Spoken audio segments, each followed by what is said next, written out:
Sir বিশ্বাস করেন এই টাকা আমার আমার মায়ের অসুখের লেগে আমি লইছি স্যার। আমি একটু মিথ্যা কথা কই না স্যার, এই টাকাটি সব আমার। আপনি তো বলতেই পারলেন না। ওরে বাবা রে বাবা, এই মহিলা কি মিথ্যা কথা বলছে! হায় আল্লাহ, এই টাকাগুলো তো আমাদের, আমি তো না। আপনাকে হিসাব দিলাম না। এই খামের ভিতরে কি আরো এমন কিছু আছে যেটা দিয়ে প্রমাণ করতে পারবেন যে এই টাকাটা আপনাদের? ও এই ঠিকানা শুনেন, এই সোজা যাবেন, সোজা গিয়ে হাতের বাম পাশে যে 3 সেট বাড়িটা, ওই বাড়িটাই। এই নেন। তোমরা যে মামার কি উপকার করলাম মা, তোমার অনেক ধন্যবাদ। বলেন তো খামের ভিতরে কি আছে? টাকা আছে, টাকা। কত টাকা? বান্ধবী কত টাকা আছে একটু বলতো। ওই 8-10 হাজার আর কি। ওই 8-10 হাজার। হ্যাঁ বুঝলাম না, আর একবার তো ঢাকা আইছিলাম, কোন গল্লি, এই গল্লি না ওই গল্লি চিনতে পারতাছি না, কোন দিকে যাবো।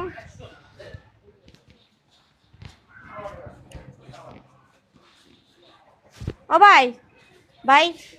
জি খালা, কিছু বলবেন? হ্যাঁ আপনারে কইতাছিলাম, জি বলেন। আমি না ঢাকা আরো একবার আইছিলাম, আমার মাইয়া ঢাকা থাকে, অনেক অসুস্থ দেখতে আইছি। এই গলিতে থাকে না, কোন গলিতে থাকে ভাই আমি চিনি না।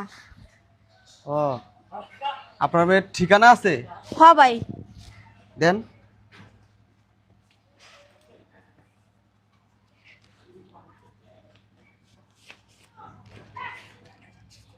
ভাই দেন। এই ঠিকানা তো কিছু বুঝতেছি না। নাম্বার আছে? না না, মোবাইল নাম্বার নাই। মোবাইল নাম্বার নাই, এই ঠিকানা দিছেন। আসলে হয়েছে কি খালা, আমিও না এই এলাকায় নতুন, তেমন কিছু চিনি না।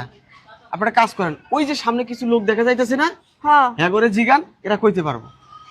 আচ্ছা ভাই। আচ্ছা। আসসালামু আলাইকুম। ওয়ালাইকুম সালাম। এই শোন, গত সপ্তাহে যে ড্রেসটা দেখেছিলাম না, ওইটা কিন্তু আজকে কিনবো, ঠিক আছে? ওই ড্রেসে না তোকে সেই সুন্দর লাগে, বুঝতে পারছিস? হ্যাঁ। পাপা, খালাম্মার একটু দাঁড়ান না, কি কিছু বলবেন? একটা কথা কই রাগ করবেন না তো? না বলেন। আমি না এই ঢাকা তো নতুন, আর একবার আইছিলাম, অন্য রাস্তাঘাট চিনি না। আর আমার মাইয়ার বাসাটা এই গলিতে না ওই গলিতে, আমি চিনতাছি না মা। কোনো ঠিকানা আছে আপনার কাছে? হ্যাঁ আমার ঠিকানা আছে। দেখি বের করেন। এই যে মা। ও এই ঠিকানা শুনেন, এই সোজা যাবেন, সোজা গিয়ে হাতের বাম পাশে যে 3 সেট বাড়িটা, ওই বাড়িটাই। এই নেন। তোমরা যে মামার কি উপকার করলাম মা, তোমার অনেক ধন্যবাদ। আচ্ছা।